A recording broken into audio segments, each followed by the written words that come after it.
So Poppy Playtime Chapter 3 is probably the most talked about subject in indie horror, at least in regards to what we know about it, because in all reality, we don't really have too many answers outside of this one Chapter 3 teaser that is difficult to decipher, to say the least. However, here we are a few weeks later, and YouTubers like MatPat have made their own full-blown theories, helping us to give insight onto the possibilities for what the chapter could be. And while I don't entirely agree with any of these theories 100%, which I'll go in on in a minute, I do still think there's a lot of new stuff to be deciphered here, and I think we could have the best full idea on what Chapter 3 is going to actually be about, and it seems to follow the same dark spiral that Poppy Playtime has been going down now for a while. So first, let me give you a bit of context. In case you weren't aware, a few weeks ago at this point, Mob Games released an official Chapter 3 trailer that was supposed to give us an idea to what the third chapter was going to be about, at least a little bit, and upon first watch, it left us with more questions than answers. However, when rewatching the trailer and looking deeper, we can actually infer a few things.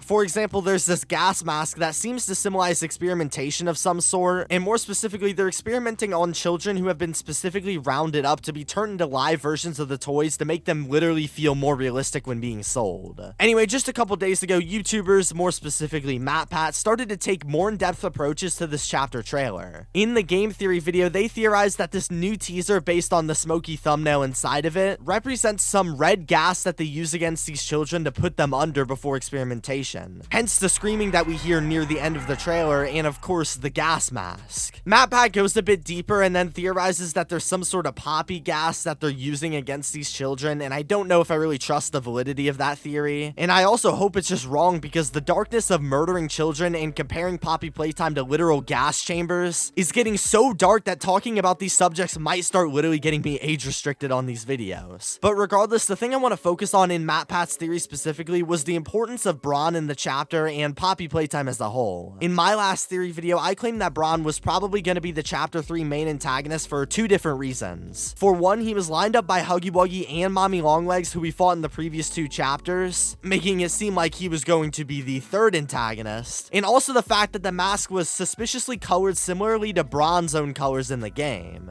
In MatPat's video, however, he threw all of this evidence out as mere bait, and he thinks that Mob Games was specifically trying to get us to think that the third chapter main antagonist was going to be Braun, so that way they could throw a curveball and throw us off entirely. And after rewatching tons of different theory videos, I'm not gonna lie, I think MatPat got this wrong, at least kind of. After doing some digging, I think that I can correct myself and say that, yeah, I really don't think Braun is probably going to be the Chapter 3 main antagonist. However, that doesn't mean I don't think Braun is important, because they're clearly trying to tell us something here. Poppy Playtime has always been pretty good with setting up character development thus far. For example, there are characters like Kissy Missy who we encounter just once in the game when she helps us out, and more dramatically, we see the prototype drag away Mommy Longlegs' corpse, setting up some pretty interesting stories for the future despite them not having any real key roles in the second chapter that they're in. And I think that Braun is going to have a similar narrative to maybe even a greater scale. He was initially shown off in the first chapter's trailer, was teased on posters throughout that level, and in the second chapter, Braun is actually used as an obstacle that we have to move out of the way to advance, and he even has a creepy voice line calling himself the scariest dinosaur in his cardboard cutout, which is far too much information to give about a character for them to just be some random side character. If anything, this makes him one of the most relevant characters in the entire game. So I think that all this buildup has to lead to something big. I'm not exactly sure if that means he's going to be the main antagonist of the third chapter, fourth, or even ever, but I think this at the very least confirms to us that Braun has some sort of big role that has been subtly hinted at throughout the past few months as the chapter's release, and for whatever reason, I don't really see anybody talking about this or giving it any sort of light of the day. Another reason I think he has a bigger part in the future is because all of the prominent Poppy Playtime toys have their own life-size counterparts like Braun. But where is his larger life form? Well, of course, it's this big hunk of metal that we move across in the second chapter. And although he doesn't seem to really have any personality quite yet, similar to Kissy Missy and the prototype, I think we're still in the process of character building for him. And as of right now, we just got to meet him, hear a couple things about him, and be on our way for the future where I assume we'll end up seeing him again. And if I'm being honest, the eeriness of him just sitting there with his eyeless sockets along with the constant subliminal messages of his existence make me believe he may not just be an important character, but one of the most important characters in the game entirely. And I guess while we're on the topic of re-meeting with old characters, I have a somewhat far-fetched theory that could explain when we could see Braun in his scary form, as well as a couple other different toys like Huggy Wuggy. So I think that while we all know know, characters like Mommy Longlegs are entirely dead. Huggy Wuggy is theorized to have actually survived chapter 1. There is an unused vent in the Cappy factory room, and we also see Huggy hair and blood, making it seem like this is where he landed and maybe escaped and survived. But if this is true, when would we see him once again, as well as other characters like Bron? Well, the whole premise around Poppy Playtime is that we're supposed to go and discover what happened to all the employees and then get the hell out of there. Of course, we're still in the beginning process of doing that, and the Poppy doll seems to not want us to leave just yet anyway. But we seem to finally be getting answers, so with that being said, once we figure out what we need to know, how are we gonna actually escape? Well, I'd assume going back the way we came from.